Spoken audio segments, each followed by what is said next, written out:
শাড়ি তুলে দিচ্ছেন, শাড়ি তুলে দিচ্ছেন সুধাংশু বাবু অরুণ চক্রবর্তীর স্মরণ সভায় এক এক করে। কম্বল কম্বল সেলুকার সাহেব আমাদের তুলে দিচ্ছেন কম্বল, কম্বল তুলে দিচ্ছেন। শীতের জন্য মায়েদের হাতে, দিদিমাদের হাতে তুলে দিচ্ছেন কম্বল শাড়ি।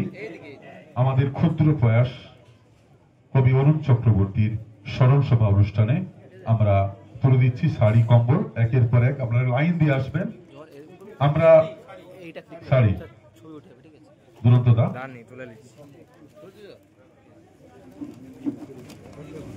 মানে এবারে স্টপ করবে, ওখানে গেটের বাইরে করবে এবারে, পরে আবার নেক্সট। তাহলে কি আছে?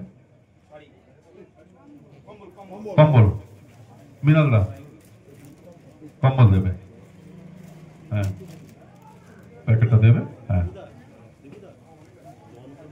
সুধাংশু বাবু, সুধাংশু বাবু, হ্যাঁ নেক্সট।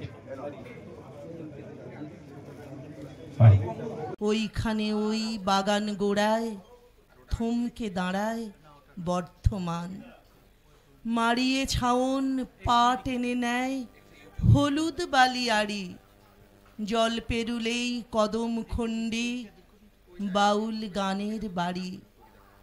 ঠিক বাড়ি নয়, বাড়ির মতন, জানলা দরজা দুহাট করে খোলা, দেয়াল টেয়াল উড়তে উড়তে আমাদের তার উচ্চারিত প্রতিটি শব্দে তার কণ্ঠস্বরের মাধ্যমে অরুণদার বিদেহী আত্মার কাছে হয়তো পৌঁছে যাবে। আমাদের মৃতেরা এ পৃথিবীতে ফেরে না কখনো। কবির এ কথার একটু বিপ্রতীপে গিয়ে বলি, ফেরে ফেরে হয়তো শরীরে নয়, কিন্তু স্মৃতির আলপথ ধরে।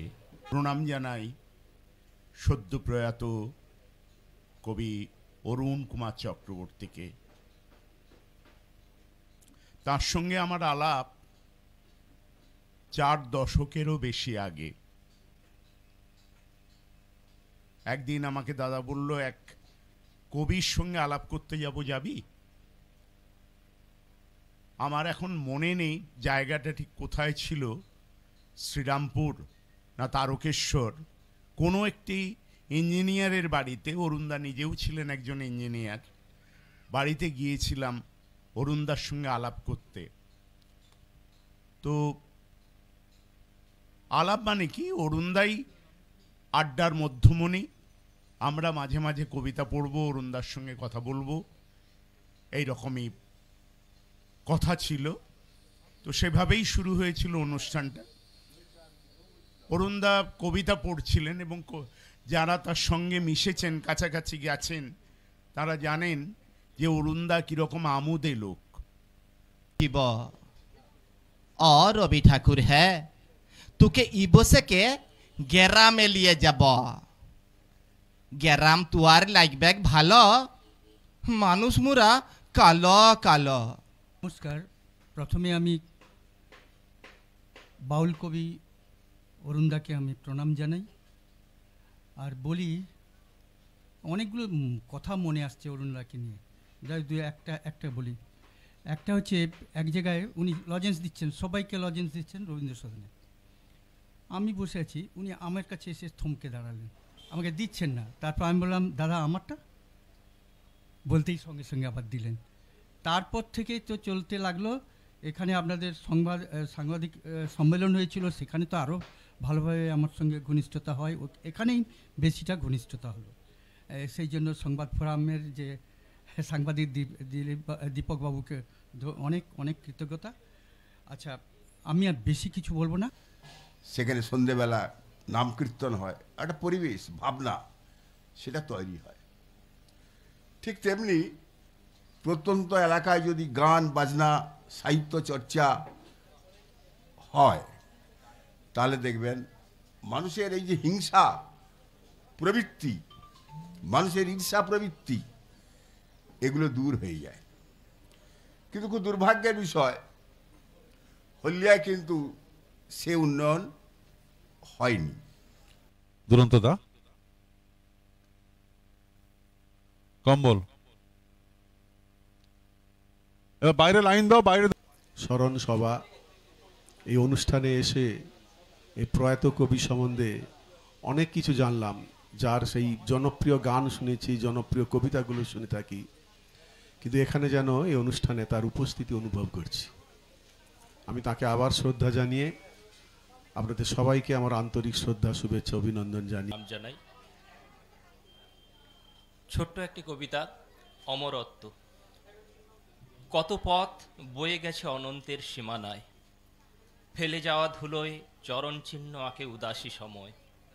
কোন সুদূর দিয়ে বয়ে চলেছে এক নদী, তার কুলকুল শব্দ কিংবা ঢেউয়ের গর্জন শোনা যায় না। শুধু মাঝে মাঝে ভেসে আসা তীক্ষ্ণ বাঁশির শব্দে মনের পাতায় জেগে ওঠে আসা যাওয়ার ছবি। দূর দিগন্তে মাথা রেখেছে ক্লান্ত সময়, বিষণ্ণ বাতাস মুখ রাখে অভিমানী বিকেলের বুকে। তার আগে আমি দীপক পণ্ডার আজকের জন্মদিন। তিনি বিশিষ্ট একজন, শুধু প্রেস নিয়ে থাকেন তা নয়, সাংবাদিক নন, সংবাদপত্রের জগৎ ছাড়িয়ে তিনি যেটা করেন, অনেক গরিব মানুষের সেবা করেন এবং সাথে সাথে এলাকার অনেক জিনিস তিনি তুলে ধরেন, যেটা পরবর্তীকালে সংশোধন হয় ওর লেখনীর মাধ্যমে, ওনার প্রেসের মাধ্যমে। অধিক সাহিত্যিক এসেছিলেন উত্তরবঙ্গ থেকে, দক্ষিণবঙ্গ থেকে। হ্যাঁ, আমি সাক্ষী ছিলাম। এবং সেই মহা সমারোহ, সেখানে এই পত্রিকাটি বেরিয়েছিল, এখন মধুবাবুর হাতে সেই পত্রিকাটি তুলে দেওয়া হচ্ছে। ও আচ্ছা, মধুবাবু আসতে পারেননি, তার হাতে পত্রিকা তুলে দেওয়া হচ্ছে। সম্পাদকের এটাই তো কাজ, এগুলো বিরাট সম্মান, এই যে মনে করে পত্রিকাটা তুলে দেওয়া। আমি বাহ, খুব ভালো। এরপরে সৌরভবাবু লেখা নিশ্চয়ই আছে। হ্যাঁ, সৌরভবাবু পানিশমেন্ট হওয়া উচিত, ও কেন সেদিন যায়নি, ও অনুষ্ঠানের দিন কেন যায়নি, ওর পরে পানিশমেন্ট হবে। হ্যাঁ আচ্ছা, এখন দিব, আপনি দাঁড়াবেন। আমরা সত্যি আজকে একটি শোকের অনুষ্ঠান করছি, কিন্তু যেহেতু আজকের দিনটাই কাকতালীয়ভাবে দীপক বাবুর জন্মদিন, তো কবি মৃণাল কান্তি দাস মহাশয় অন্তরের উপহার তুলে দেবে দীপকদার হাতে, তার জন্মদিন। একটুখানি প্রাণত আর কি লজেন্স নেই, দীপক পণ্ডার শুভ জন্মদিন। এক অনুষ্ঠানের মধ্যে কত রং, কত তার বৈচিত্র্য। একটু আগে সুধাংশবাবু সত্যিই বলেছিলেন যে আমরা মানব জীবন খুব স্বল্প, এইভাবেই আমাদের। এরপর শ্রী নকুল ঘাঁটি, দীপক বাবু দাঁড়াবেন, নকুল ঘাঁটি এসছেন, তিনিও উপহার দেবেন। গাছের ভিতরে আছে, গাছেই আছে, ও এমন গাছ দিতে। हाँ, सर का शब्द दे दे। हाँ, नेक्स्ट কম্বল তুলে দেওয়া হচ্ছে। এরপরে হ্যাঁ, শাড়ি তুলে দেওয়া হচ্ছে। হ্যাঁ, অরুণ চক্রবর্তী স্মরণ সভায়। এবারে আপনাদের আর স্যার মধুবাবু একটু এসুন, সৌরবাবু চলে আসুন।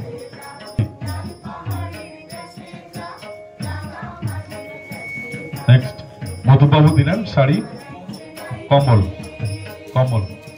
আমাদের প্রাণানন্দ বাবু কম্বল তুলে দিচ্ছেন। হ্যাঁ, প্রাণানন্দ বাবু কম্বল তুলে দিলেন। এরপরে হ্যাঁ, শাড়ি আসুন। শিবনাথ বাবু তুলে দিচ্ছেন শাড়ি। ক্ষুদ্র উপহার আপনারা গ্রহণ করবেন। এরপর পাঠাও কম্বল। সৌরবাবু কম্বল তুলে দিচ্ছেন।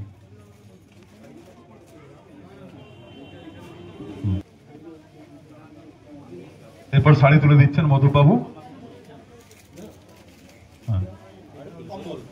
প্রাণনাথ বাবু কম্বল তুলে দিচ্ছেন, মায়েদের হাতে কম্বল তুলে দিচ্ছেন। ব্যাস। রাজা তুমি সত্যি, তুমি তখন মস্ত বীর, ভয়ে ভীত দানব দত্তে। যদি সবাই হতো ভালো, খুশি বনের পশু পাখি। বিজয়া পত্রিকা তুলে দিচ্ছেন দীপক বাবু, মধুবাবু। অ্যাকচুয়ালি সত্যি সবার আমি যে এত ধরনের আমি শ্রদ্ধা পাচ্ছি এবং ভালোবাসা পাচ্ছি, আমি কিন্তু চাই না এইভাবে আমার জন্মদিন পালন হোক। প্রথমে আপনারা ওনাকে শুভেচ্ছা অভিনন্দন জানাই। তা আমি খুব একটা শুভবক্তাও নই বা কবি সাহিত্যিক নই, তবে সমাজের সাথে থাকতে ভালোবাসি, কবি সাহিত্যিক মানুষদের কথা শুনতে ভালোবাসি। হ্যাঁ, শাড়ি তুলে দিচ্ছেন। হ্যাঁ, এরপর কম্বল তুলে দিচ্ছেন দিলীপ দা। দিলীপ হাজার একটু এদিকে চলে আসবেন, একটু সামনে চলে আসবেন দিলীপ দা। কম্বল তুলে দিবেন। মিষ্টি প্যাকেটটা তুলে দেন, মিষ্টি প্যাকেট। হ্যাঁ, শাড়ি এদিকে বেরো এদিকে। হ্যাঁ, এদিকে বেরিয়ে যান। ওকে, এদিকে বেরিয়ে যান, এদিকে। হ্যাঁ, কম্বল। হ্যাঁ, কম্বল। হ্যাঁ, তারপরে কম্বল। হ্যাঁ, তারপর মধুমিতা দিয়ে দেবেন। দিয়ে দাও, চৈতালি দি। হ্যাঁ, আমার আন্তরিক ভালোবাসা জানিয়ে আমার বিফল মালা পরিয়ে দিল তোমার গলে সহসাকে গো, তোরে পাইবে বলে ভাসিয়েছিলাম নয়ন জলে।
আমাদের তুষারবাবু তুলে দেবেন, তুষারবাবু তুলে দেবেন।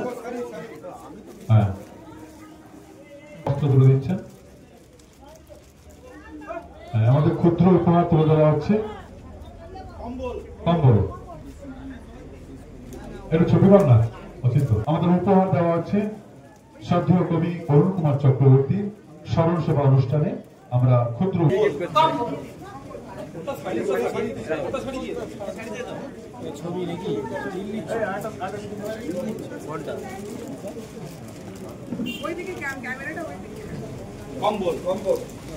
এবার কম্বল তুলে দিচ্ছেন।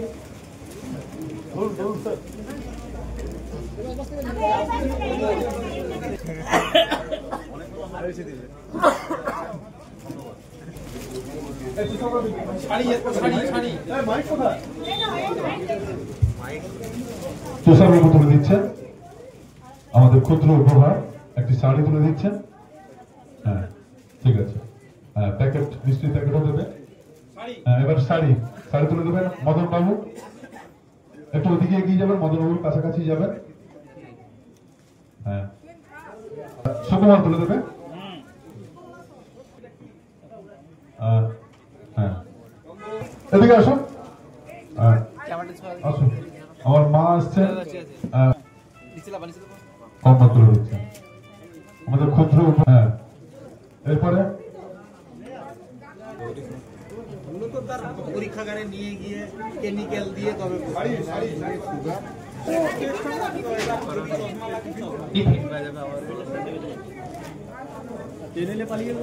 উপহার, আমাদের এই ক্ষুদ্র উপহার দিচ্ছেন।